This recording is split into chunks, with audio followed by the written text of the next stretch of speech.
call to order. Oh, there she is. Hey, Jackie, come on in. I think we're just getting ready to start. I've started the recording. The room is being recorded now, and whenever you're ready. Thank you. Sorry, it's a No worries. moving day. There are some traffic lights that were out. No worries. Thanks for coming out. Yeah, mostly a full house today. We didn't have our forum last month with the joint meeting for some reason. A lot of people could make it, so everybody's here today, just about. Awesome. So did we already do roll call? We haven't done anything yet. Okay. Wonderful. Hello, everybody. Call this meeting to order. And then I'll go around and do the roll call. Start tonight. Hi, everyone. My name is Leslie. I am a science policy fellow with the Tampa Bay Regional Planning. Joel Brown, City of Tampa appointee. Bill Wilkerson, DEP. Joe Gross, Hillsborough County Clerk. Huber Smith, Governor Smith. Mikey Dial, EPC, Hillsborough County. Will Rush, a Hillsborough County citizen. Renee Bryan, Army Corps of Engineers. Alana Todd, Tampa Bay Regional Planning Council. Diego Guerra, staff. And Sean College, executive director of the room. Jackie Julian with Fort Tampa Bay Environmental Department. Let's all stand and pledge allegiance. Allegiance to the flag of the United States of America and to the republic for which it stands, one nation, under God, indivisible, with liberty and justice for all. Thank you. And then do we have any public comments or anybody online that I missed? Can I roll? No, I don't believe we have anyone online now, just our staff. Public comment? No, none? Okay, moving along. Next is approval of the previous meeting summary from last month, April 15th, as well as the previous month, March 18th. Anybody want to make a motion? I will move to approve both. Wonderful, thank you, Alana. We have a motion for approval of the last two meeting minutes. Is that seconded by anybody? Seconded. Thank you, guys. Seconded. All right. Say all in favor. All in favor? Any Any opposed? unanimously Thank you. for the record. All right, next on the agenda is the living shoreline inventory and model shoreline ordinance presentation by Leslie Mata, the Tampa Bay Regional Planning Council.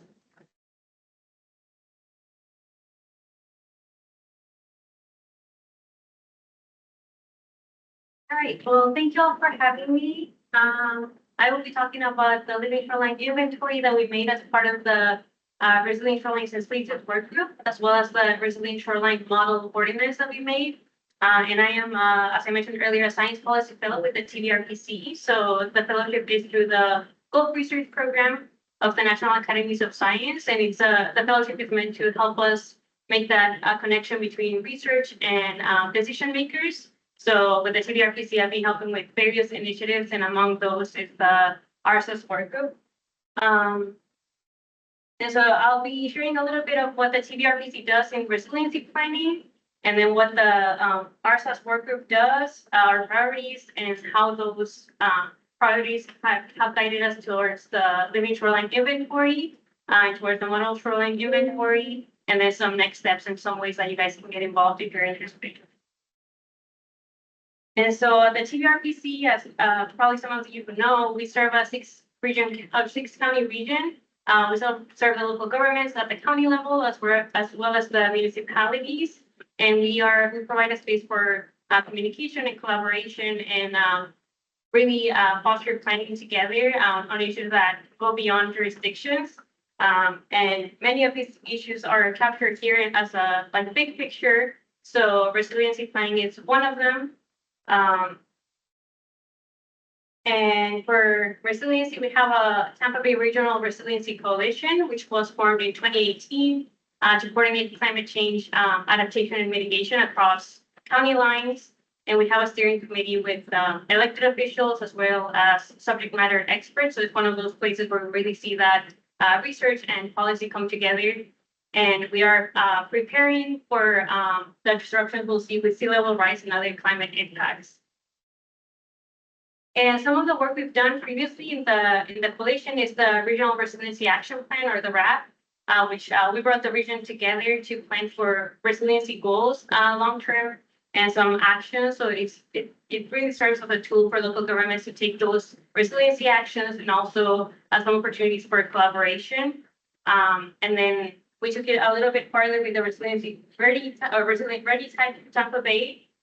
So we worked with 3 local governments in flood prone areas. So it was kind of a pilot test where we provided them the technical assistance and the design services for them to develop green infrastructure projects in these flood prone areas, which was a really cool way to put into practice those green infrastructures and help the community see those benefits. And so the Resilient Shorelines and Spaces Work Group helps with the goal of addressing impacts of climate change, specifically to our shoreline resources in the Tampa Bay region. And so what we do is we basically discuss anything related to shorelines, the standards, the policies, permitting, anything that relates to shorelines. And since it's a work group, we also want to go beyond just discussing, and we also develop recommendations and guidelines for adaptation. And we have people from our local governments as well as private partners from a broad range of topics, from engineering to floodplain management, that help us move those topics forward. And this is why that work group is so important. We know that the sea level rise projections for the region are very serious, and we're going to see a lot of impacts to like erosion, flooding, drainage, and it's going to affect our public infrastructure as well as private properties, water quality, and all those things. So we really want to help our local governments mitigate for those, mitigate and adapt for those impacts. And before I go into what the RSAS work group is and what it does a little bit more, I want to share how we define our resilient shoreline, and basically is one that can absorb and rebound from flooding in destructive ways. And it's very important also to know that it restores habitats for wildlife and it protects human infrastructure. And some of the major examples are the wetland ecosystems like marshlands and mangroves, as well as barrier beaches and living shorelines. And so we advanced all of that through 3 priorities. The data priority helps us look at climate data and climate impacts to shorelines, as well as any data gaps that we have in the region. And then our management priority helps us with the approaches and solutions that will promote adaptation. And then implementation is create resources such as policy, education, anything that will promote the adoption of resilient shorelines. And what I'll present to you today is the living shoreline inventory that falls into the data priority. So it's we compile the projects that were happening in the region regarding living shorelines. And then the other one that I will present is the model shoreline ordinance, which is in the management priorities. But I also want to highlight that these priorities don't occur in silos. So what we do in these priorities really is hoping to move towards the implementation part of it, so we can really have those actions and see the benefits of living shorelines and resilient shorelines. And so this is the living shoreline inventory. So if you scan the QR code, it will take you on your phone. It's a little bit less user friendly on your phone than on a computer. But you're able to see it there. And it's really a way to showcase all the projects that have already been done in the region. Some of them have been done by TBED, Tampa Bay Watch, NOAA, and they all had their own databases, but there was no easy way to look at all of them at once, and especially not in an interactive way. So that was the gap that this is trying to fill, and really encourage other people to also implement more living shoreline projects. And this is what it looks like.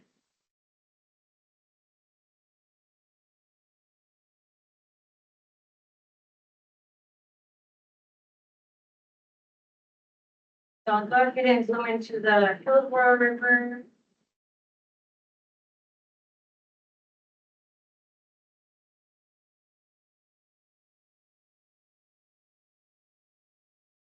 So if you zoom into any area, it will show you the projects that are there, and then you can click in any of the projects, and it will show you the picture, the project description, what type it is. We have soft, hybrid, and retrofit hybrid, and then it will tell you many other things about the project. So what materials it has, what benefits, how much it costs, and then other project details like who was the owner, who funded it, what year it was.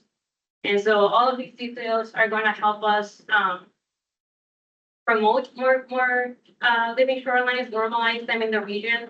And also, I think it's also a good tool to see where there are no projects. As it becomes more robust, we're going to see where there are gaps of projects in the region, because we want these benefits to be to the whole, for the whole region, not just some areas. And back to the presentation. And it's meant to be also a living database. So we are continuing to gather projects. So if you know of any projects, please feel free to share them. And we'll be happy to keep it updated. And so now moving on to the shoreline ordinance. It's basically a template to help our local governments update their codes regarding shorelines. And it was created through the U.S. College of Law Environmental Conservation Clinic. They assessed 29 local government comp plans, and they found that there was a lack of cohesiveness across the plan. So there was a lot of variation, and they created a patchwork of policy to really build that consistency across the region. And they set the seawall standards, the minimum elevation, as well as including language for living shorelines. And this process was very, very collaborative. We had input from many stakeholders, from coastal engineering, marine construction, floodplain management. All those people were in the room providing their expertise as this was being developed. And it took 2 years, starting in 2020, and it was supported from a grant from the SDP. And this is like the big picture overview of what the ordinance has. So it has 3 classifications. Something that they found in the analysis was that many existing codes only had either living shorelines or gray infrastructure, but they didn't have like that range of options that's for people to adapt. So we provided those 3 classifications to open the door to more options. And then we also have a 5 feet minimum elevation standard, which is in accordance to the 2070 prediction of sea level rise as well as high tide. So that ensures like the long-term resilience of these infrastructure. And we also have an overlay district because we know that this is not like a one size fits all. So some properties are going to need specific things, and this is meant to help people build according to what they need rather than just have a standard for all. And it's a very well-rounded policy. So it includes recommendations for the installation, the maintenance, the enforcement, permitting, liability. So all those things are there, and it's really meant to help make it easy for our local governments to just take the bits and pieces that they want without having to do a ton of research to update their codes regarding shorelines.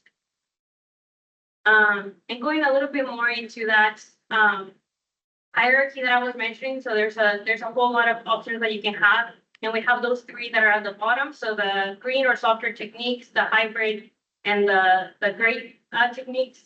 And so under those 3, you can see there's still a range within those that can be adapted depending on the conditions of specific site.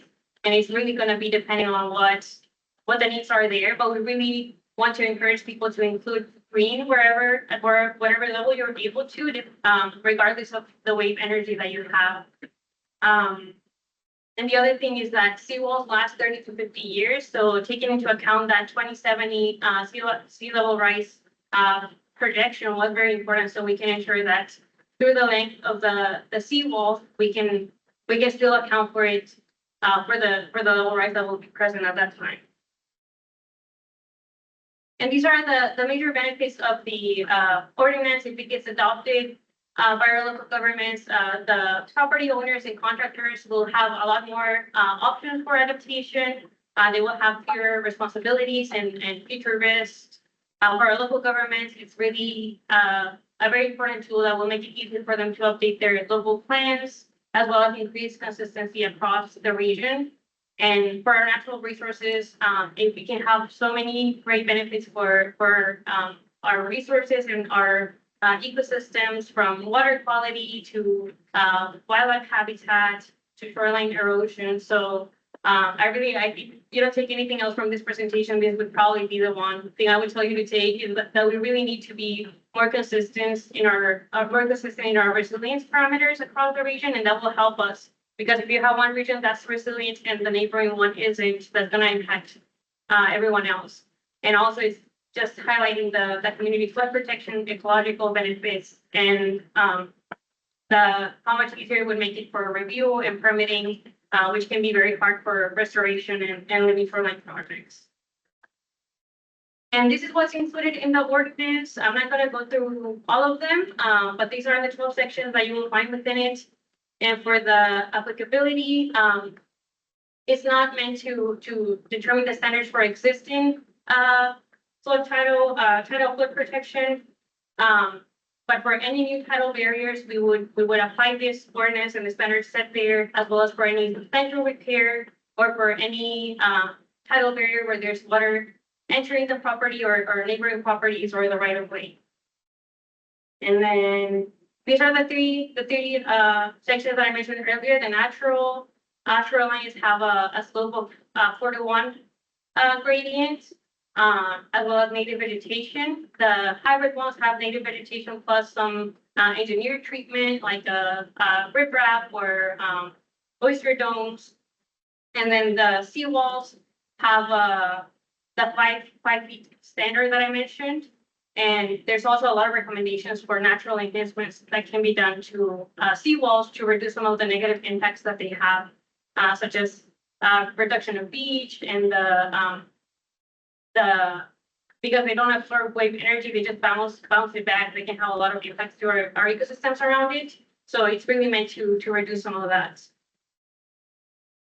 And this is where it gets a little bit more into the details of what the permitting would look like.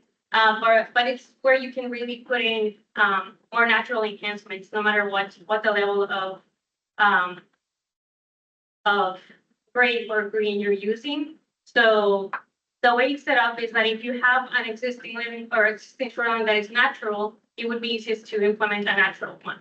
Then it would be slightly harder to implement a hybrid that would be conditionally permitted. And then if you want to implement a seawall, you would need to do a public interest determination. So for same for hybrid, if you want to do a seawall from hybrid, you also would need to do the public interest determination. So and that is really like to protect us from all those negative impacts that I mentioned earlier, and to really think it through before we implement seawalls in any area.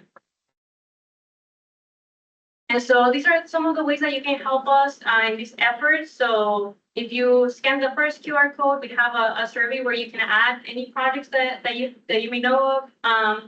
And we will be, as I mentioned, we will be updating that living shoreline inventory periodically.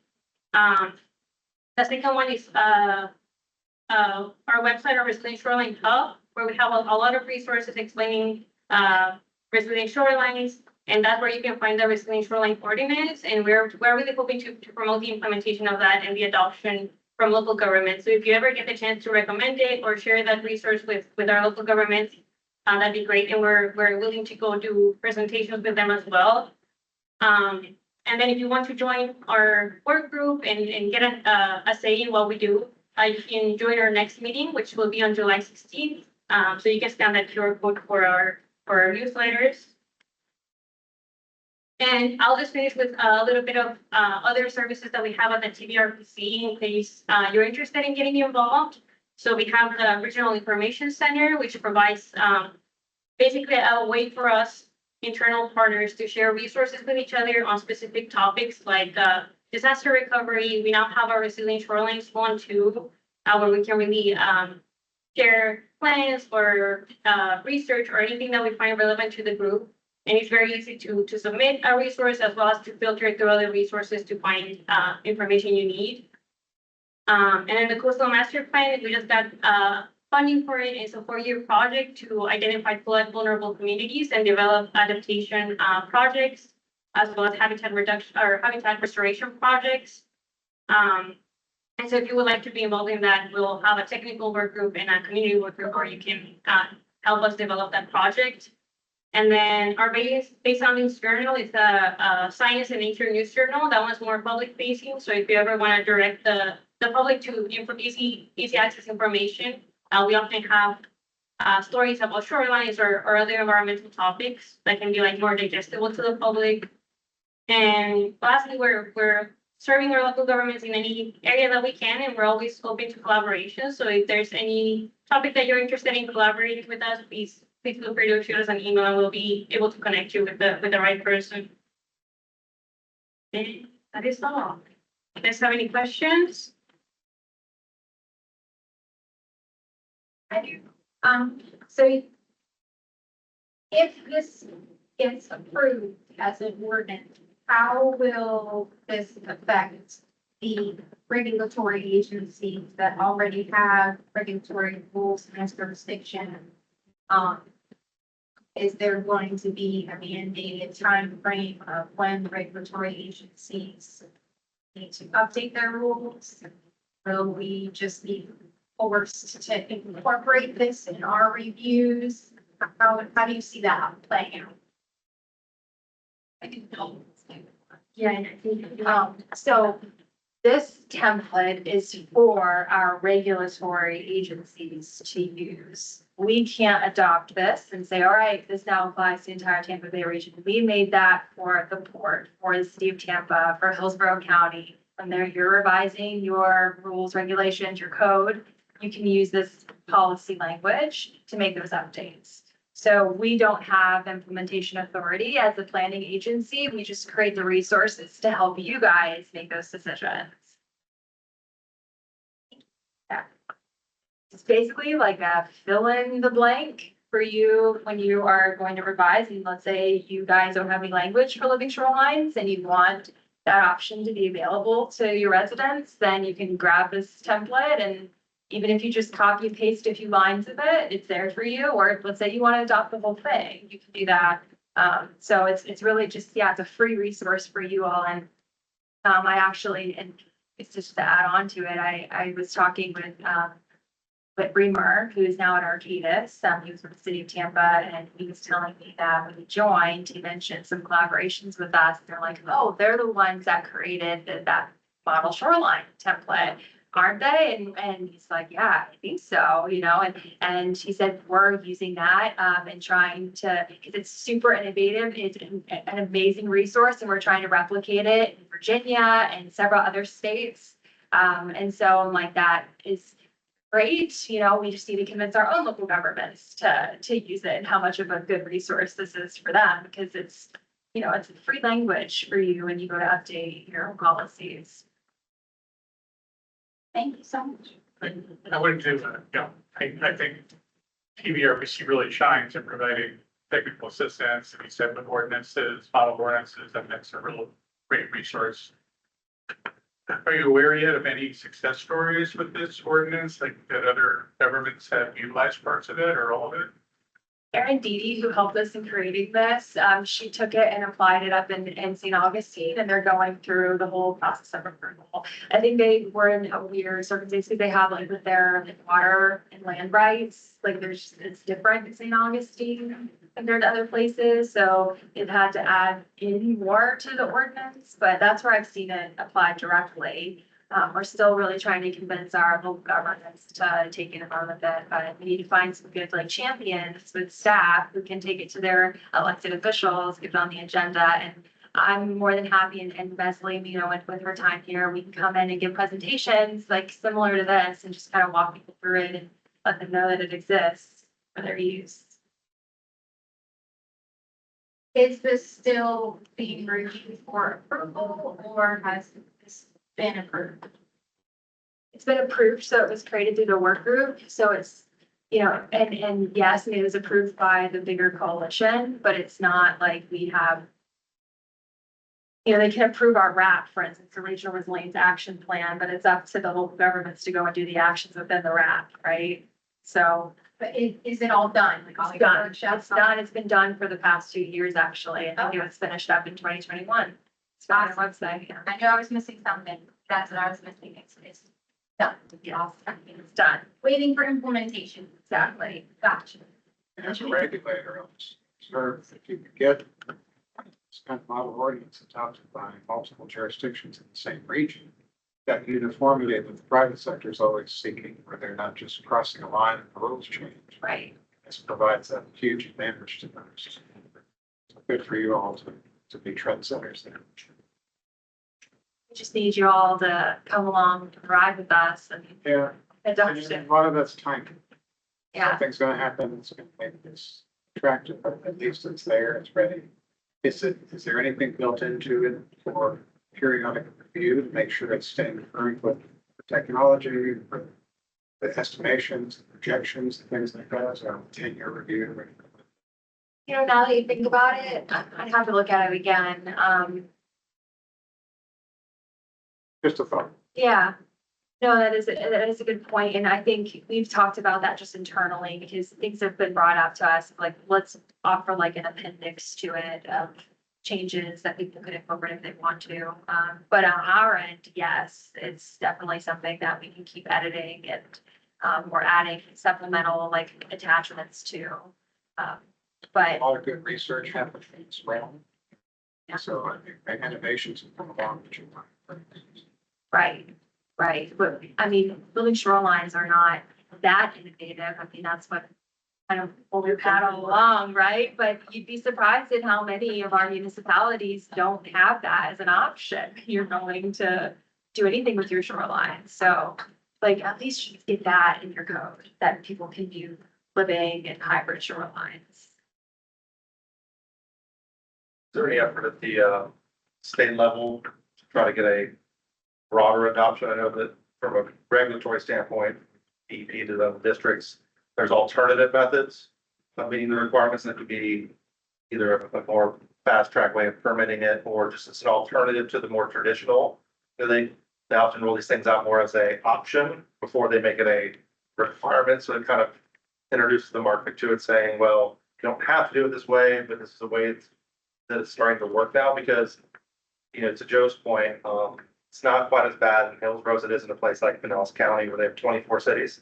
But it's a real patchwork of rules and regulation, and, you know, in a course of a mile, you could be in 4 different sets of rules. Because I think, you know, if at the state level, there's buy-in, right? Then, you know, there's a constant back and forth from the municipal to the state level about preemption, about, you know, if there's a trend coming, then okay, then let's have the state do it. If it becomes too, if the delineation between who's adopted and who hasn't become so stark, and it becomes problematic for the business community, the development community, whoever, then the state's gonna say, all right, well, you don't want us coming in, and it won't be as much of a discussion. It's gonna be a mandate. But I do think it's something that, you know, at the DEP level, there has been a lot more discussion about resiliency and living shoreline. So is there any effort to try to get a state adoption or inclusion in the program? Not that I've seen, you know, and I don't think we've been pushing at the state level. I mean, we've just had, not the best experience recently at the state level and their, jurisdictional, process. But, I mean, that is one route. I think the fear is always that, you know, a branch would come along, if they see that. And now that we bring up preemptions, I'm not sure that preemption that limits local governments from adopting new codes in response to the recent storms. I think that was extended to what, like 2026? And so through 2026, so I'm not even sure how that would impact us either. If you guys were to go through this process of adopting it, if that would be, I'm not sure.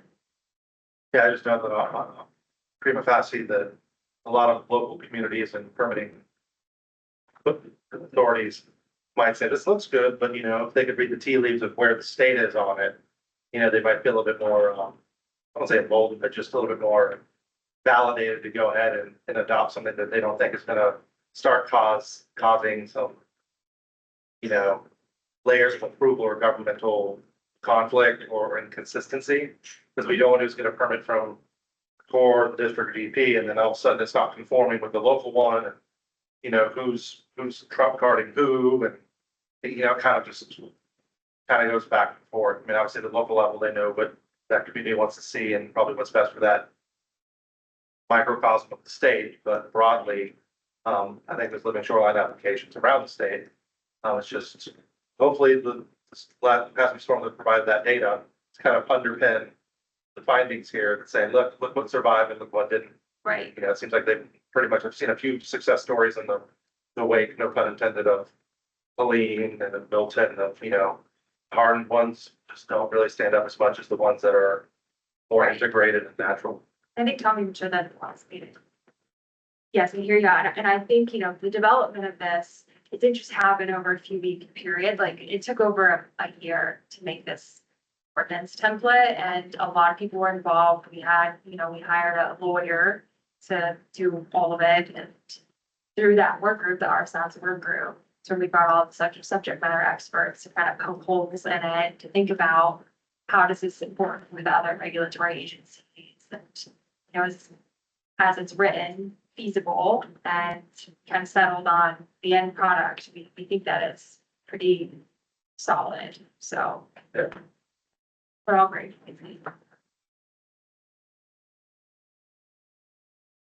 Any other questions regarding the living shoreline model?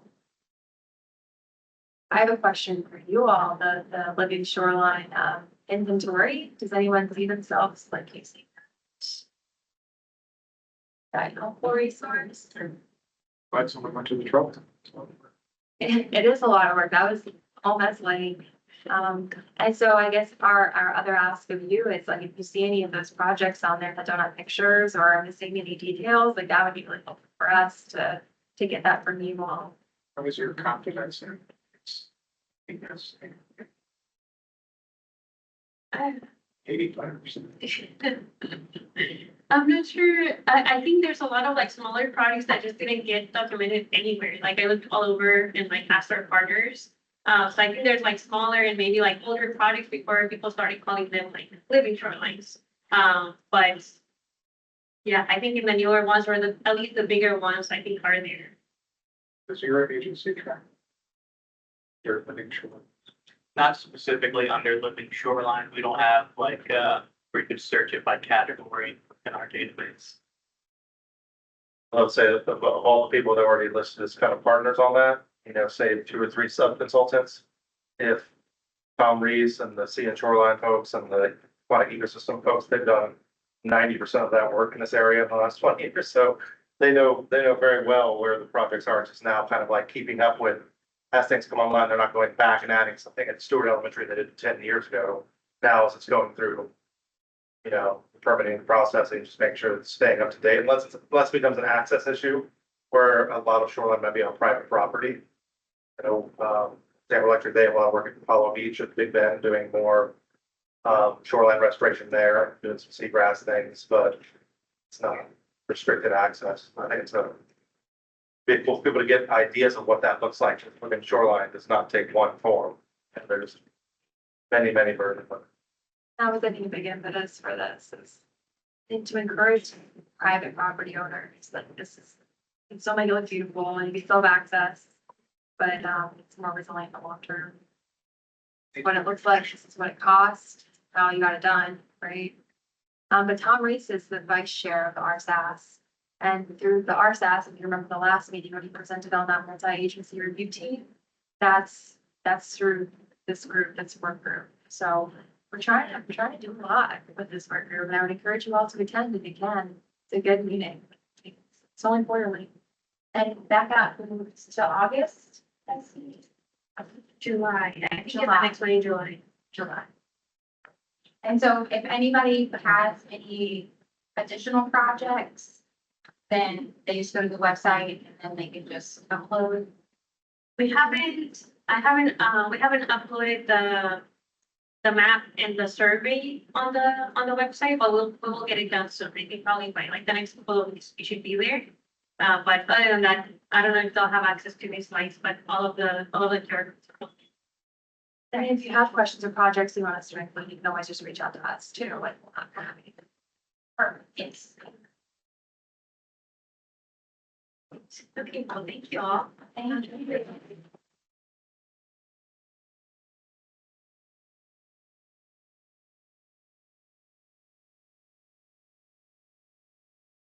Two EPC work comments. First one being number 79742. Yeah, so 79742 is a City of Tampa project down at Dirty Springs Park. There's a couple of different things that the authorization gave authorization for. One is the expansion and enhancement of the existing spring run. The other is the creation of a sill and then associated wetland plantings along the shoreline. And then the replacement of a outfall structure. Any questions or concerns on this one?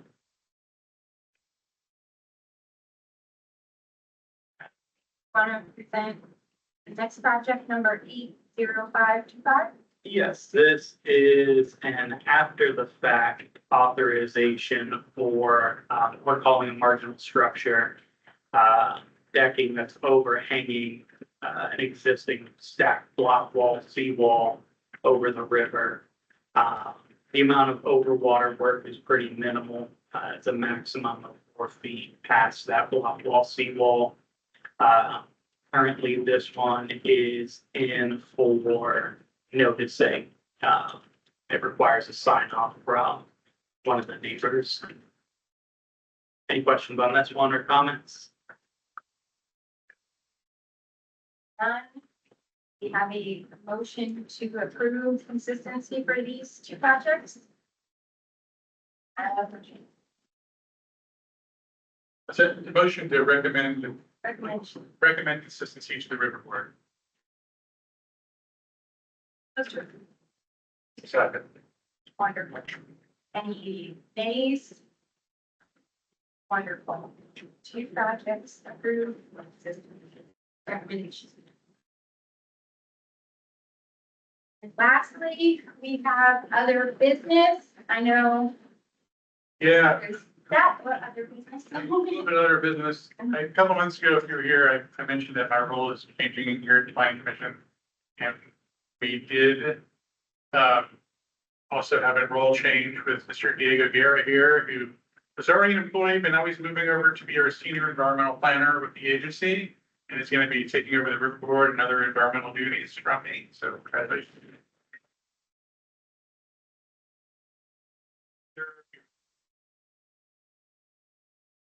So this is my last meeting where I'm going to be managing the meeting.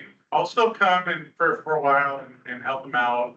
But next month, I'm going to turn the show over to Diego. In fact, right after this meeting ends, I'm going to turn the show over to Diego.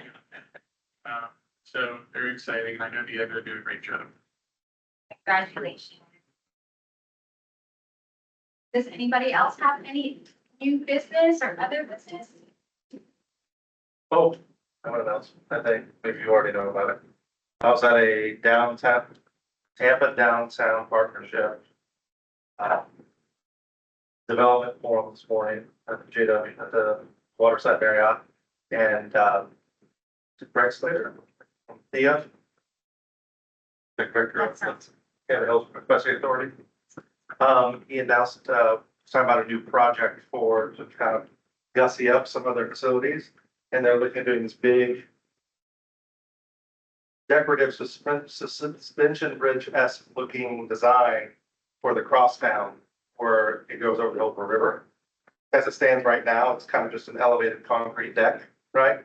So I'm kind of tired of when they get professional sports events in Tampa and they cut to the national broadcast, they show like the Sunshine Skyway and the streetcar. Not the streetcar is wonderful, but like our downtowns, like you have these buildings and a skyline, then it's just like this concrete deck. So they had a rendering, and I took a screenshot of it, but I think it's probably online somewhere, the overall Selma Expressway master plan, where they have these very elevated looking, it's like the suspension towers. It was a really cool design, and the idea was to make the river the focal point of downtown and really be that, you know, gateway, if you will, even though they're purely for aesthetic and not functional, at least I don't believe so. So it's kind of something neat that, you know, further accentuate the river to go on with the Western Riverwalk development and stuff. Just kind of another cool, idea for, you know, for local agencies to highlight the river and showcase it. Continue to make it, the focal point that it's been for the last 15 or 20 years. Spent a lot of time with it kind of in the background and the rear view, so be pretty neat. Yeah, that's great. I can't wait to see that concept plan, because I do have an actual application. I haven't deemed it complete yet. So the river TAC hasn't seen it, but they did, the expressway did apply for expansion of that one bridge crossing at the mouth of Hillsborough River in downtown Tampa. So, it will be coming to you guys. Right now, the plan that they did submit is just the regular old concrete span. And, they're just widening it and adding extra lane and then some more pedestrian walkway. So I'll be interested to ask them if there's any updates on the concept plan. So that's great news. Thank you for mentioning that. And then tagging on to that, I did recently have a pre-application meeting for a west expansion of the Overwater Riverwalk. So the city of Tampa is starting to move forward with the western Riverwalk. So that should be coming soon as well. Yeah, I think I've been in touch with them about coming in the next few months, maybe next month. I mentioned it to them during my pre-application. Don't forget to come to the TAC. And I'll be recommending the same thing to the expressway for that project. Yeah, I mean, even though it comes as a permit, sometimes it's good to have a formal presentation on things that are involved. Okay, good. Ready? Anybody else have any other business? Keep Tampa Bay Beautiful is doing some storm drain markings. Label the storm drains and kind of keep stuff out of the river. They've got a couple coming up in next Tuesday, Wednesday, and Temple Crest. If anybody wants to sign up, you just go on that break. World Oceans Day, I think it's next month. The events.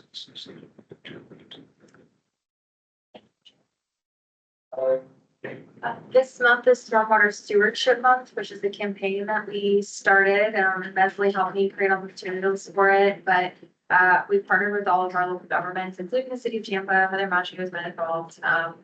But creating educational materials for you all to post on your social media to educate residents and visitors about what stormwater is, common sources of stormwater pollution and what they can do about it.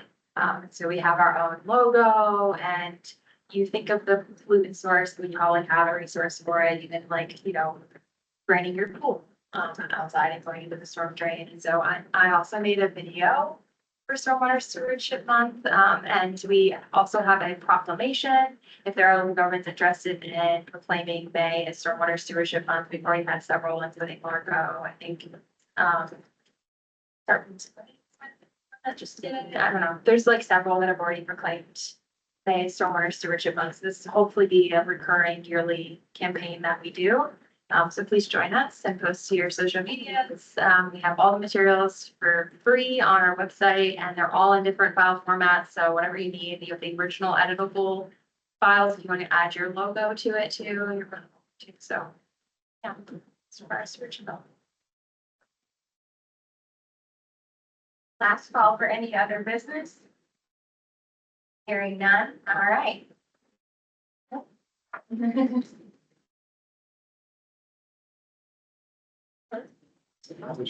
98